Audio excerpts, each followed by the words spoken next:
Bueno, bienvenidas, bienvenidos a esta entrevista y a este especial de Tercer Canal, en donde vamos a tener la enorme oportunidad y la bella oportunidad sobre todo de entrevistar al profesor James Robinson, premio Nobel de Economía de 2024. Y esta oportunidad la tenemos entre otras cosas porque James Robinson ha sido una persona enamorada de Colombia, ha sido profesor de la Universidad de los Andes, ha sido profesor ocasional de la Universidad de los Andes y uno de los colaboradores en una de las escuelas económicas que se ha fundado en Colombia. Queremos conversar con él hoy sobre muchísimos temas. Queremos conversar con él de Colombia, queremos conversar con él hoy sobre las instituciones inclusivas, sobre las instituciones extractivas, queremos conversar con él sobre la situación del mundo, queremos conversar con él sobre los autoritarismos internacionales que están surgiendo, sobre Trump, sobre Bolsonaro. Queremos conversar con él sobre muchos temas para intentar por lo menos bordear algunas explicaciones desde su perspectiva institucional, que ustedes la pueden encontrar en el libro ¿Por qué fracasan los países? Y en un texto bellísimo también que me gusta mucho recomendar, que se llama Colombia, otros 100 años de soledad, escrito por el profesor James Robinson. Y antes de empezar la entrevista quisiéramos hacerles una breve introducción particularmente sobre el premio Nobel de Economía 2024, sobre sus compañeros y obviamente pasar ya a conversar con James Robinson. Muchas gracias por acompañarnos en este especial de Tercer Canal. Bueno, el premio Nobel de Economía este año fue otorgado al profesor James Robinson de la Universidad de Chicago junto con sus colegas Daron Acemoglu y el profesor Simon Johnson de la Universidad de MIT. El premio fue otorgado por sus investigaciones sobre las instituciones y la desigualdad. Lo que es realmente fascinante sobre todo su análisis es que ellos pudieron por fin demostrar una relación causal entre tener instituciones fuertes e inclusivas y una prosperidad y un desarrollo económico favorable. También demostraron que, por el contrario, instituciones extractivas, que ellos entienden como aquellas en las que se benefician solo pequeñas élites, generan mayores problemas de desigualdad, de pobreza y en general problemas de desarrollo económico. Lo interesante también es que ellos no solo nos ofrecen una descripción empírica sobre esto, sino que han investigado mecanismos por los cuales podemos transformar esas instituciones, pasar de instituciones dañinas a instituciones más prósperas. Y esperamos que hoy el profesor James Robinson nos pueda ofrecer algunas claves de cómo lograr esto en Colombia. Bienvenidas y bienvenidos a este especial de Tercer Canal con el profesor James Robinson. Profesor Robinson, muy buenos días. Muchas gracias por estar aquí con nosotros. Un placer. Mi nombre es Jairo Rivera y estoy también con Daniela Campos. Fui quien le escribió el correo en días pasados. Soy profesor de la Universidad Nacional y trabajamos aquí en Tercer Canal. Y quisiéramos conversar con usted sobre varios temas, pero particularmente sobre algunos relacionados con la realidad colombiana. Sabemos que usted, además de haber sido un profesor de la Universidad de los Andes y de haber abierto toda una línea de enseñanza e investigación, ha sido un colombianólogo del que nos sentimos muy orgullosos por el premio Nobel. Entonces, quisiéramos que la entrevista de hoy pudiéramos conversar un poco sobre la realidad colombiana y la realidad latinoamericana. Entonces, muchas gracias, bienvenido, maravilloso estar con usted. Le voy a dar la palabra a Daniela, quien va a introducir la primera pregunta que quisiéramos conversar. Profesor Robinson, muchas gracias por estar con nosotros. Recientemente, en una de las charlas que usted dio en la Universidad de los Andes, usted mencionó que podíamos pensar en 4 ideas o teorías grandes sobre los problemas de desarrollo en Colombia, ¿no? La primera siendo que los problemas se originan en nuestra compleja geografía, ¿no? La selva, las montañas, la lejanía de Bogotá en la costa. La segunda teoría siendo que Colombia podría tener problemas porque ha sido tradicionalmente explotada por países ricos. La tercera siendo que los problemas de Colombia de desarrollo se originan en nuestras instituciones extractivistas que no promocionan o no permiten la productividad y las inversiones, y especialmente porque no hemos podido obtener o instaurar las instituciones del tipo de los países ricos. Y la cuarta que usted planteaba era un poco en contraposición a la tercera, y es decir que realmente los problemas colombianos surgen porque hemos querido adoptar instituciones de los países más desarrollados y estas instituciones realmente no nos sientan bien a nuestras realidades y a nuestras complejidades. Usted mencionó o nos explicó en esa ocasión por qué la primera y la segunda teoría no son convincentes empíricamente. Explicó que a lo largo de su carrera usted se ha enfatizado principalmente en la tercera teoría y que recientemente ha tomado puntos de esta cuarta. Entonces nos gustaría comenzar por una pregunta en relación a la tercera y la cuarta teoría, y quisiéramos preguntarle cuáles son los principales retos que afronta Colombia para crear y consolidar instituciones inclusivas a la colombiana, es decir, que nos sirvan a nuestras propias realidades. Well, that's a very hard question. What I was saying and I think it's a challenge. It's a challenge. It's a challenge for academics and it's a challenge for Colombians. What I was saying in my remarks was that, I was trying to summarize a lot of the research that I've done in Colombia in the past 30 years.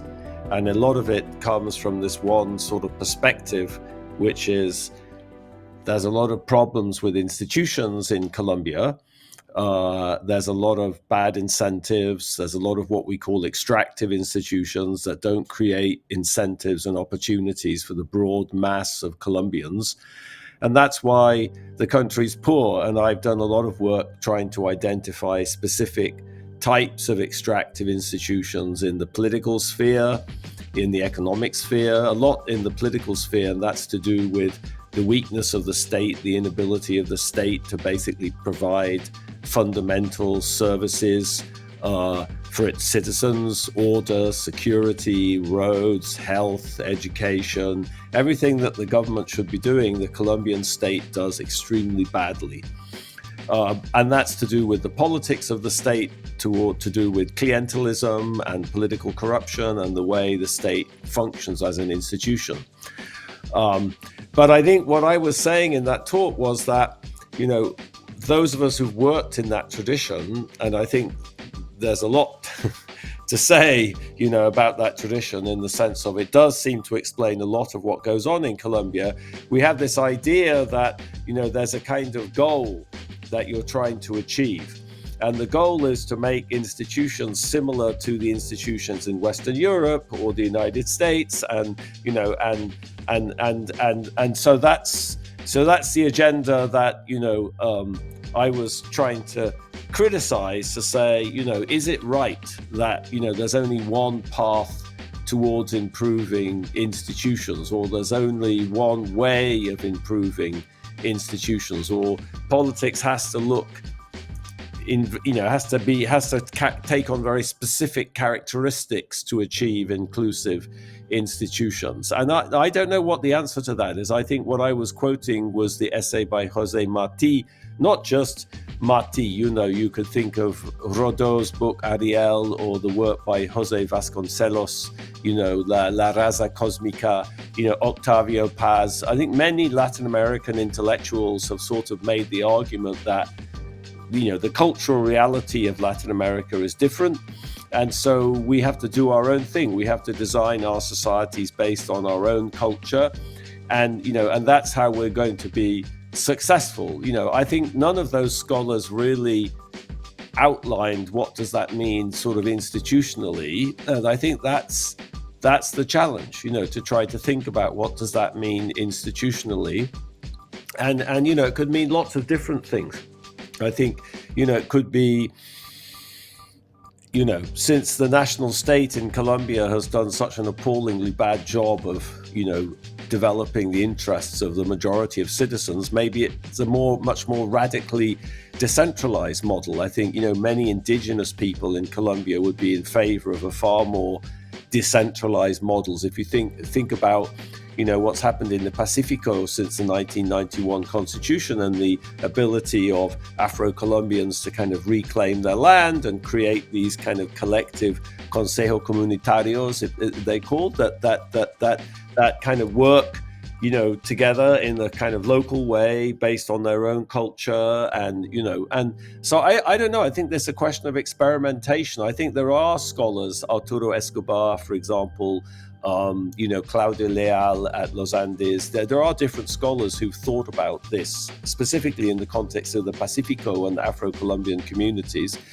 And you might say, well, how does that work at a national level? And maybe it doesn't work at a national level, but maybe that's what Mati was talking about, for me, one of the great paradoxes of Colombia is, while there is a sort of Colombian identity, I think people do, I don't think indigenous people, maybe not, but wherever you go in Colombia, there is a sense of being Colombian.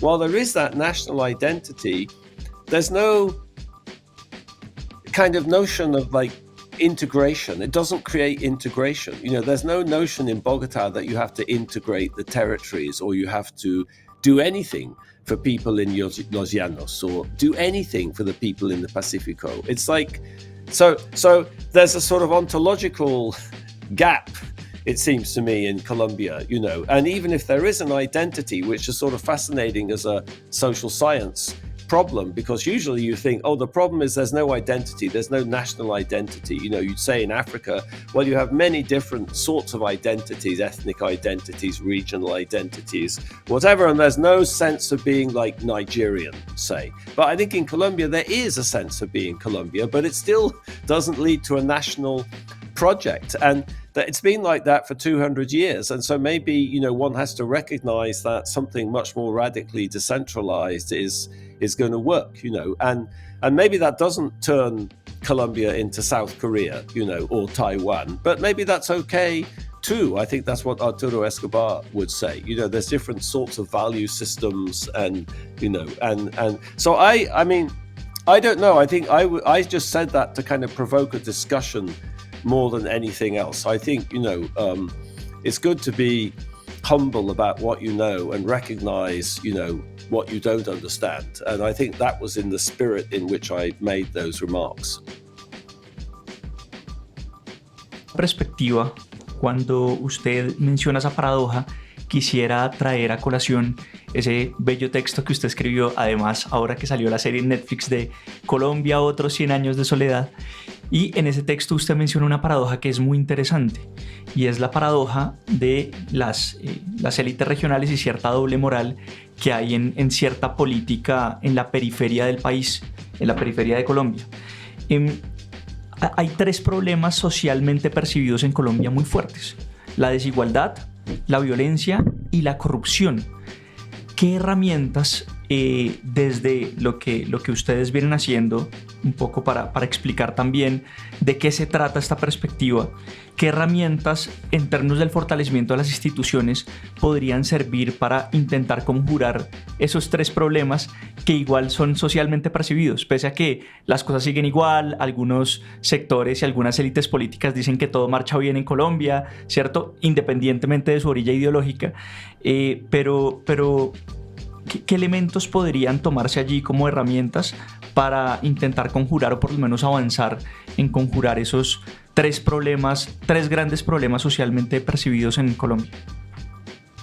Yeah, I mean, for me, that's fundamentally the political problem of trying to make the system less clientelistic and trying to change the way politics functions in Colombia. One of the most depressing things about the peace process was the extent to which it did not really impact the nature of politics. In fact, in order to get the peace process to the finishing line, President Santos had to engage in the same old politics, clientelistic, corrupt politics that's always characterized Colombia. And somehow he just didn't see the inconsistency of that. As I said recently, peace with Musa Besai is not peace. It's not peace. It's just a kind of temporary cessation of violence, because it's that way of doing politics that creates this vacuum of authority in Colombia.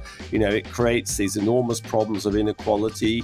Why? Well, most people in Colombia who are very wealthy made their money by manipulating the state, in fact, So think about all of this land grab in La Antillanura, in the past 15 years. Who's benefiting from grabbing land in the Antillanura or manipulating the land reform legislations, or manipulating Incoder or Incora? I can't remember which one it's called now.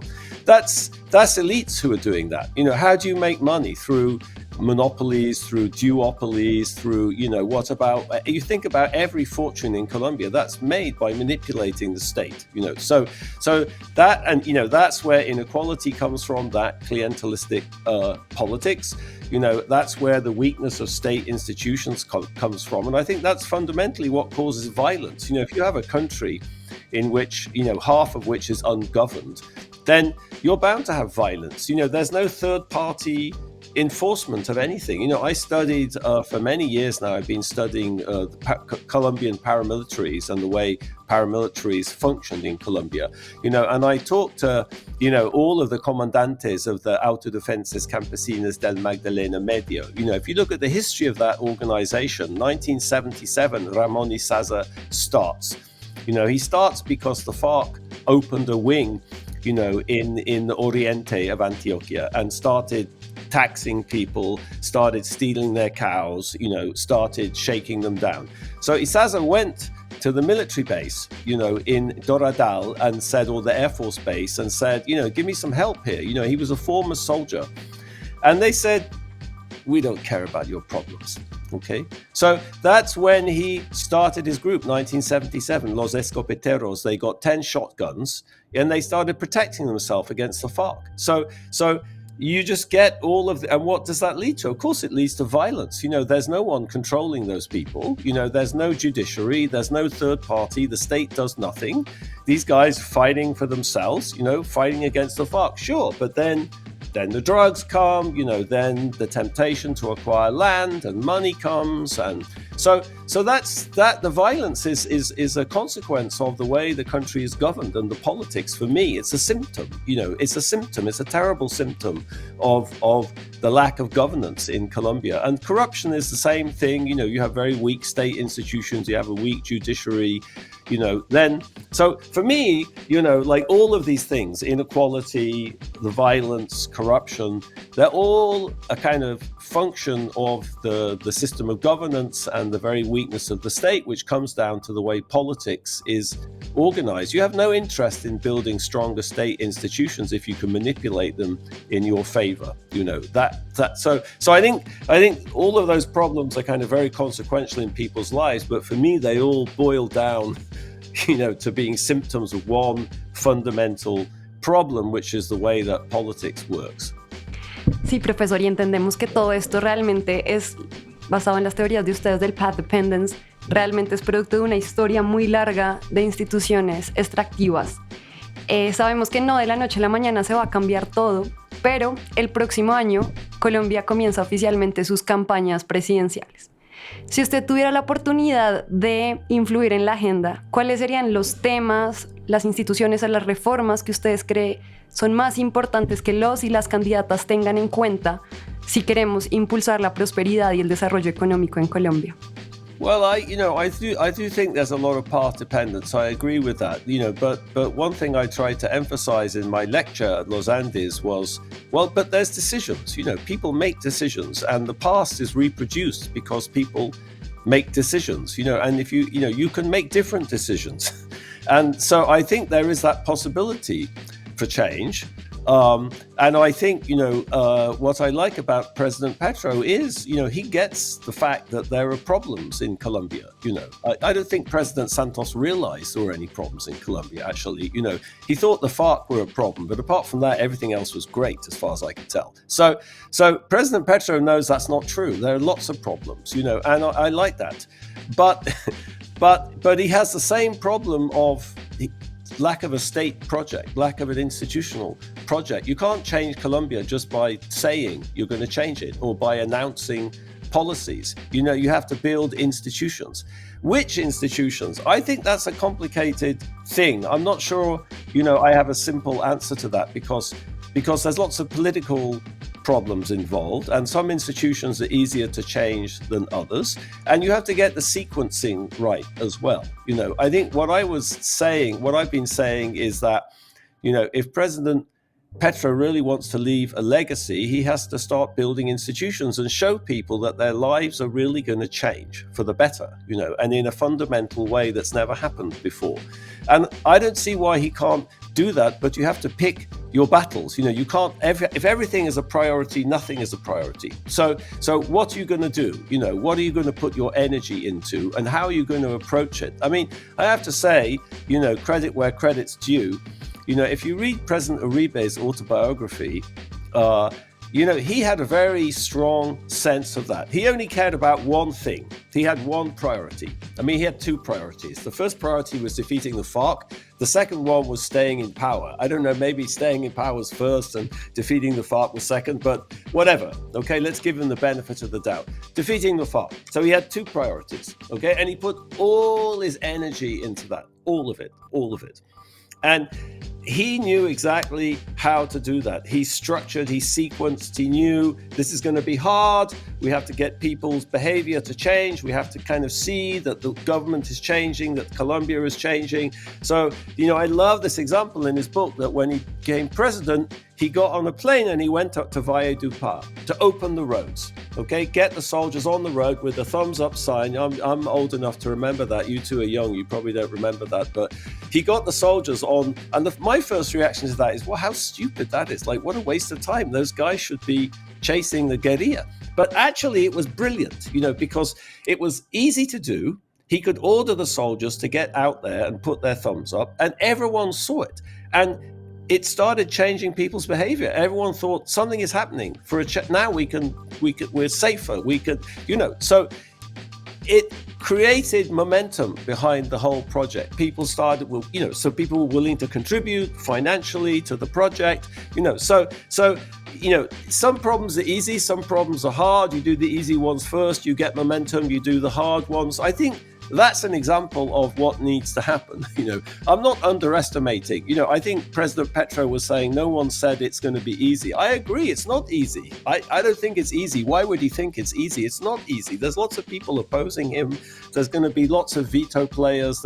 You know, okay, fine. So what? You know, what President Uribe achieved was not easy either at all. Okay, so he can do it. Petro can do it. Other people have done it. You know, you can do it. So it just needs prioritizing, and you have to think. So I don't know. It's not about which are the most important institutions. Okay, some institutions are much harder to build than others. Okay, so I think that's an issue. You know, and I'm not sure.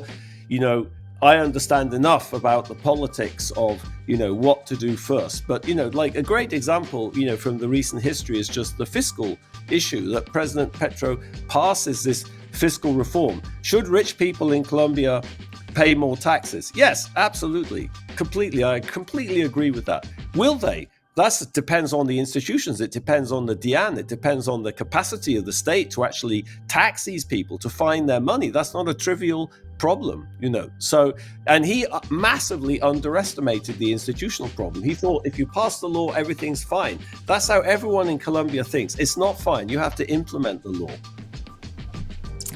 En esa perspectiva me llama la atención, profesor Robinson. Hay cierto pensamiento mágico, a veces no solo en Colombia, en América Latina, en muchos lugares del mundo, en donde hay esta idea de las soluciones fáciles y rápidas y sencillas, o las soluciones autoritarias, ¿cierto? Como única y fundamental solución para una cantidad enorme de problemas que a veces son complejos y que necesitan ser organizados y priorizados y demás.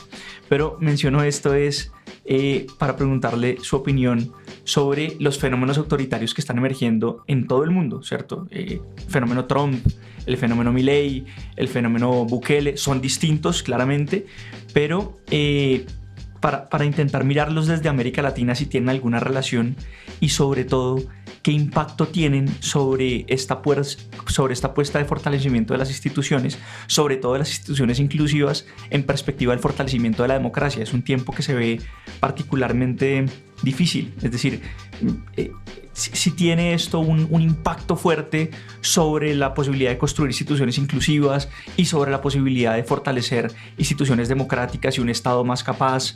¿Cómo ve usted este momento de estos autoritarismos en el mundo alrededor de la construcción democrática?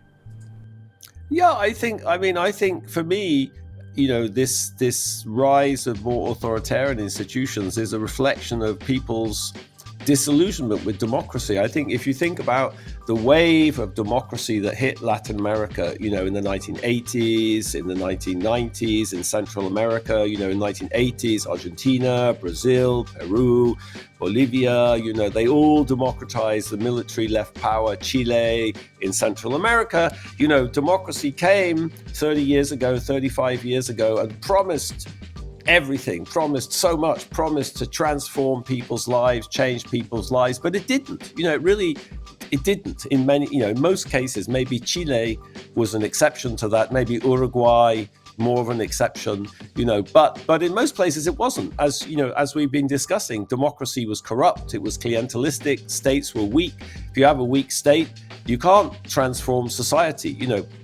President Petro just discovered that, raising taxes on rich people, but the state is weak. So what does that achieve? It doesn't generate resources to actually help poor people. So I think it's that, for me, it's the disillusionment of democracy. People see, democracy is, and they're looking for something different. They're looking for something else. So people like Chavez, or President Lopez Obrador, or they're offering something else. What's puzzling is it comes from the left and it comes from the right. It comes from Bolsonaro, it comes from Milei. And I think that's a lot to do with the sort of local politics, like in Argentina, it's to do with the polarization between the Peronists that have this kind of leftist element, redistributive element, and what else there is. In Mexico, you have all of these traditional, relatively conservative parties like the PRI and the PRD. So there's space for a kind of more left-wing populism there. And it's not all bad. I think if you look at President Lopez Obrador, he obviously represents something that that you've never had before in Mexico. He's humble. He doesn't live in the presidential palace. He doesn't. He sold the presidential jet. He doesn't leave the country. There's just something about him that's kind of authentic. But he has the same problem of, he's on television all the time. He has no concept of really implementing anything, and it's the same. It's the same phenomena, So I think what's the So I think really you have to see this is a failure of democracy, that people are experimenting with these other things, and what's the consequences for inclusive institutions? I think it's probably disastrous. I think, that's obvious in Venezuela. What you've seen in Venezuela is, whatever President Chavez was, I'm not sure I really understand what President Chavez's project was. Obviously, it was pro-poor. There was a lot of building houses for people. There was redistribution to start with. But as soon as they got into trouble, they just turned themselves into a dictatorship, basically. They only want to hang on to power. I think, it's obvious that President Milei's policies will crash and in a disastrous way, and, to the detriment of everybody in Argentina, unless you happen to have your money outside the country. And so I just, I think the evidence suggests, I've done a lot of research on this, that democracy, is much better for the provision of public services. It's much better for security. It's much better for economic growth. But to kind of democracy that really changes people's lives takes a long time to build. I think that's what we've learned, and it's not just in Latin America. In North America, we have a lot of problems with democracy at the moment. Also, many people being disillusioned with democracy here. Again, you could sort of say for different reasons, but I think it's also because democratic politicians haven't managed to kind of deliver in a way that people want and expect. And I think that's the problem. That's the problem in El Salvador. So it's a challenge to Democrats, but I think the wider evidence suggests there's no real autocratic path to inclusive institutions. Sí, profesor, unido a esta desconfianza de la democracia, creemos que el mundo va a enfrentar dos grandes transformaciones, ¿no? Las transformaciones impulsadas por el cambio climático, entonces la transformación energética y de nuestros modos de vida, pero también con la llegada y el surgimiento tan fuerte de la inteligencia artificial. Queríamos preguntarles cuáles son sus opiniones o sus ideas o proyecciones sobre cómo esto va a afectar las sociedades. ¿Podemos esperar más o menos desigualdad entre países y al interior de los países? Well, I think climate change is sort of frightening. Climate change is threatening all of us. I think it's fairly obvious that nothing is going to happen until some real disaster occurs. So at the moment you have disasters which my colleagues here, who know more about these things than I do, attribute to climate change, intensifying hurricane season, all sorts of things, but they can all be explained away. So I think we're going to need to have a major disaster which cannot be explained away, which makes climate change very visceral to human beings before something really happens. We are doing things. There is some sort of energy transition. There are things happening, but it's not happening nearly fast enough. That's my impression. So I think it's terrifying, the consequences of climate change. And, I think it's good that President Petro is trying to make an effort on that and prioritize that.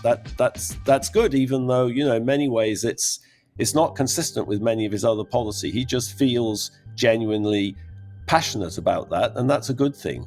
So I'm not sure I have anything really intelligent to say about that. I think it's a problem that, basic economics theory suggests that's not a problem that people are going to be able to handle, that different governments are going to free ride off the efforts of other people and other countries. And now we have the United States for 4 years going into, a policy mode which essentially denies the existence of climate change. So I think that's frightening for the world. I think, on artificial intelligence, I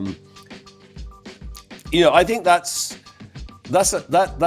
a problem that we could do something about, but I'm not sure we will do something about it because it's all controlled by these enormous mega companies.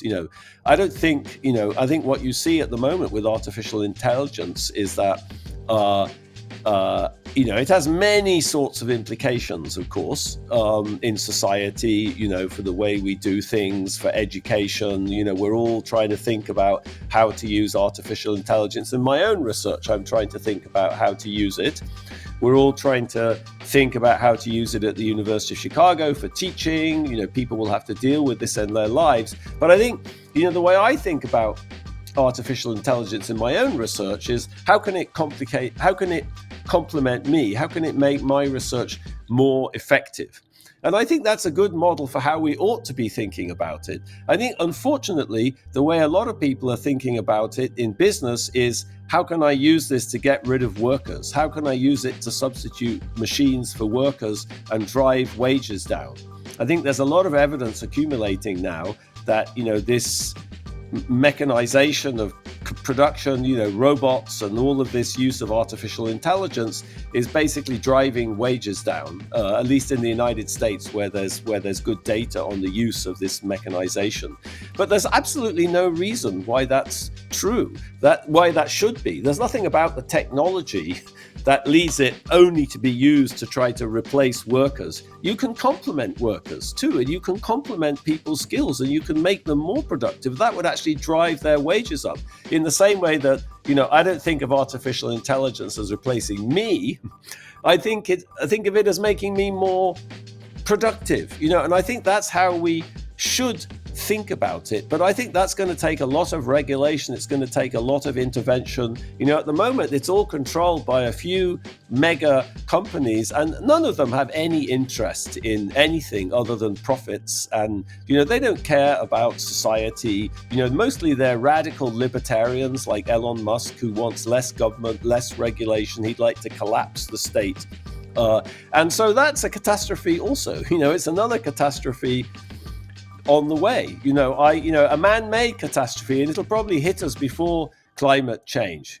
I was, when I won the Nobel Prize last week in Sweden, and when I was awarded the Nobel Prize was also awarded to a whole bunch of people in chemistry and physics who've worked on artificial intelligence.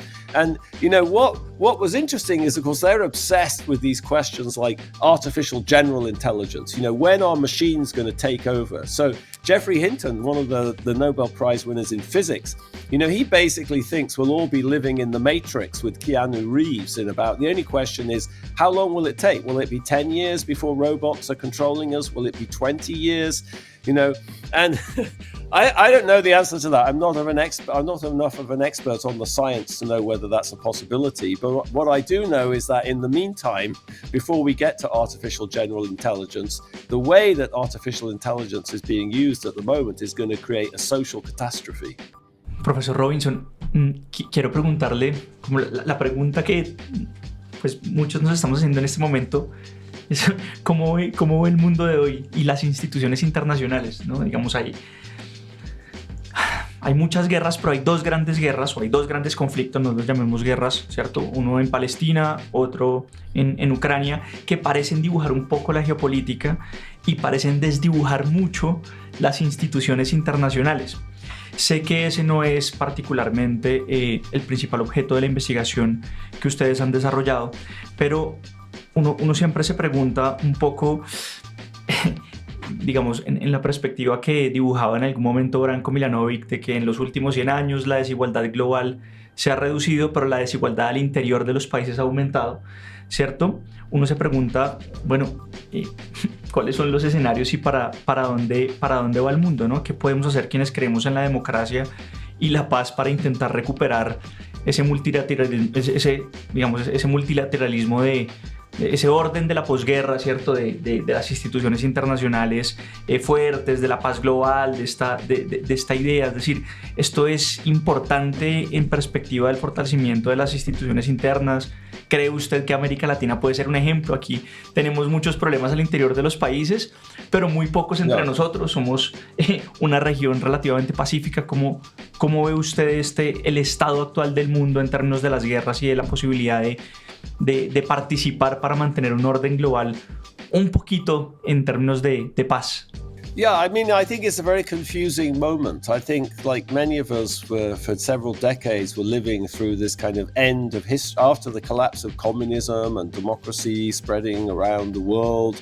At that moment in 1990, in the 1990s, China, the economic success of China was very recent, and it wasn't clear at all whether it would be sustained or how big and kind of important it would become.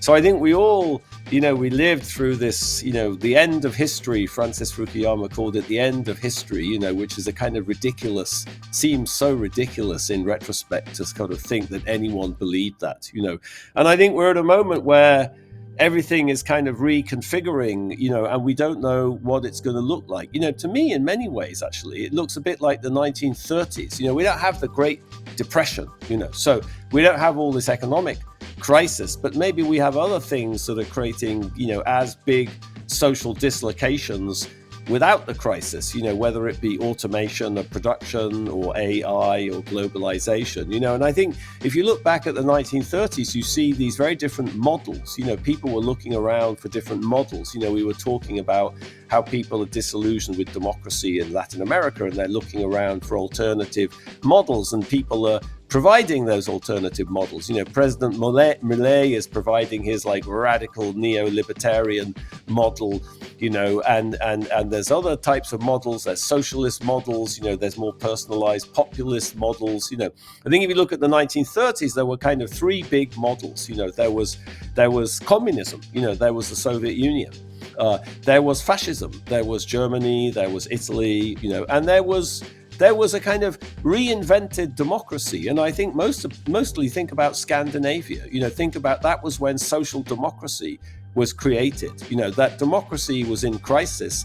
And in response to that, Democrats innovated an incredibly, important and powerful model that then led to decades of shared prosperity, and economic growth in the post-Second World War period, And I think the moment, so somehow, China is the sort of, that's like the Bolsheviks, like there's no real communism anymore, but there's a sort of authoritarian model of modernity, and that's the Chinese model. Many people talk about the Chinese model, and then there's fascism. I don't really see fascism actually, but there is this massive nationalism. President Trump's model is like hyper nationalism basically, and that's like the Germans. The Germans had this notion of like the Volk, and it was a kind of very nationalistic model. I don't think President Trump is a fascist, honestly, but it's very nationalistic. So this is this kind of like think about Britain,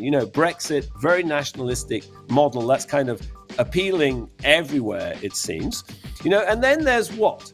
Then there's the analogous model to social democracy, or a kind of reinvented or rebooted democracy. And the sad thing is we don't see that so far. We need much more discussion of alternative political systems. There are some ideas, these citizens' conventions in France and Ireland and Iceland, people are sort of experimenting. But for me, one of the most depressing things about the Biden administration was the complete and utter complacency. There was no real discussion. It was sort of like, oh, President Trump lost, thank goodness, that's all over. Now we can go back to normal. No. I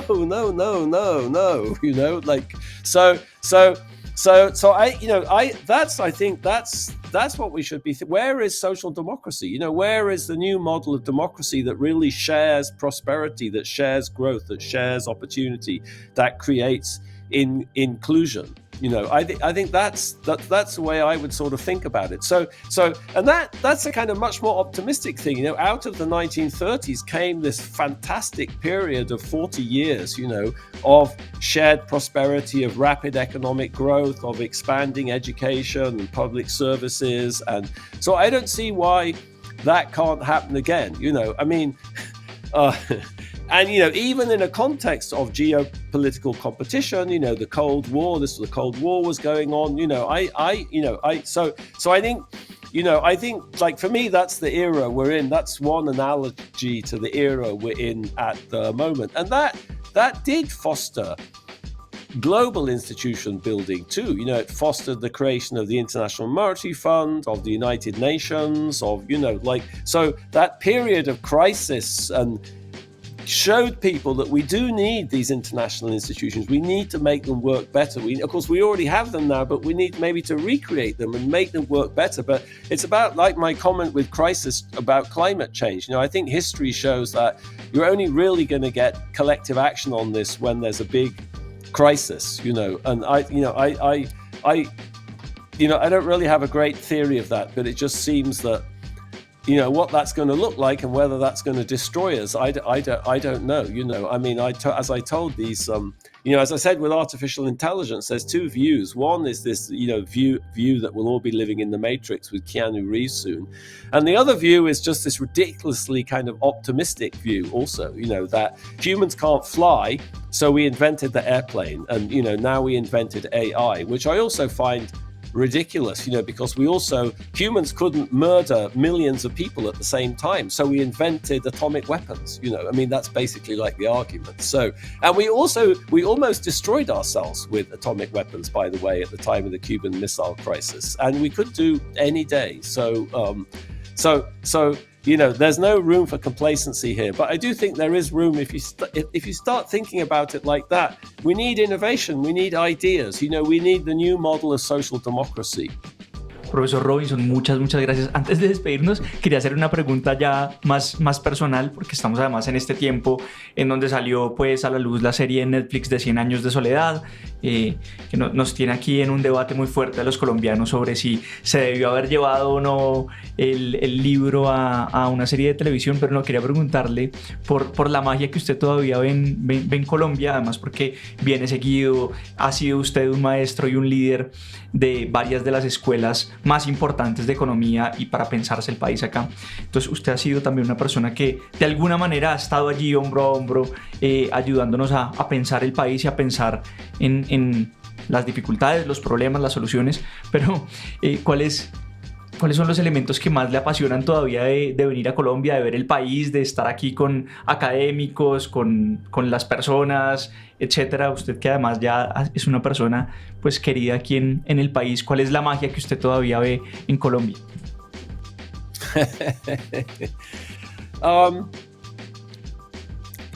You know, I when I started visiting Colombia 32 years ago, it was very important for me because, you know, I did my PhD in economic theory, and you know, I spent a lot of time trying to master economic theory. But then I realized, you know, that it's really about nothing. You know, economic theory is just equations, and where are people? You know, where is culture? Where is history? Where is institutions? Where is sort of reality? And I think what I've been doing for the last 32 years is just trying to put flesh on the bones and sort of try to make it all more real. And I think Colombia was the first place that I started doing that, you know, more by chance than coincidence, you know, more by chance than anything else, you know, like my friend Juan Ricardo Ortega, you know, who you may know, who you know, formerly head of DIAN, by the way, did a great job at DIAN. You know, he invited me to teach at Los Andes. And you know, when I went there, I could see, I think there was one person on the faculty with a PhD, you know, like nobody was teaching any kind of modern economics that I would, you know, but the students were brilliant. You know, you could just see the potential of the students. And I thought, I can really contribute something here. You know, I can contribute something. And it allowed me to sort of start thinking about the world, you know, and start thinking about reality. And I think Colombia was so many of the things that I was fascinated with when I was a student, but which I didn't know how to study, you know, because it wasn't part of economics. It was so evident in Colombia, you know, like the violence, the lack of state presence, the lack of functionality of institutions, the politics, you know. So all of that, you know, all of that was all there, you know, and I just thought, like, I need to understand this in a kind of much deeper way than I do. So it gave me that opportunity. But of course, at the same time, you fall in love with the people, with the culture, you know, you get immensely frustrated, you know, that this is a country with such kind of incredible potential, you know, and as a social scientist, you know, the problem of poverty is all about frustrated potential. It's all about untapped potential, you know, because, you know, for me, what all my research shows is there's no reason why Colombia wouldn't have the same living standards as the United States. It's just the way the institutions work. It's just the decisions that have been made to kind of maintain this system. You were talking about path dependence. You know, it's gone on for hundreds of years. You know, it reproduces itself. It reproduces poverty and inequality and violence and corruption. But there's no reason why Colombia would be like that. You know, South Korea was a corrupt and poor place, you know, in 1960. In fact, if you read a description of South Korean politics in the 1950s, it would sound a lot like Colombian politics. But they radically changed that society, and now it's a prosperous, very prosperous and innovative and successful society, you know. And so there's no reason why Colombia couldn't do that. So I guess I just, like, for me, I care about details, and you have to understand details, and so I think for years I've been trying to understand the details in Colombia, try to understand the logic of the place, and of course I've acquired many friends, and my wife is Colombian, and you know, and so I've got a kind of commitment to the country, and you know, I know so many very passionate sincere people who would like to change things, who are struggling to change things. And, and if I can contribute to that, then I think that's something, I can do very worthwhile in my life. Profesor Robinson, muchas gracias por esta extraordinaria conversación. Sin duda es también un aporte pedagógico y además ético-político pues a las conversaciones que tenemos sobre Colombia, y una vez más enviarle un fuerte abrazo y muchas gracias por esta conversación y por todas las que van a venir sobre Colombia, sobre América Latina y sobre la posibilidad de hacer el realismo mágico posible. Muchas gracias, profesor Robinson.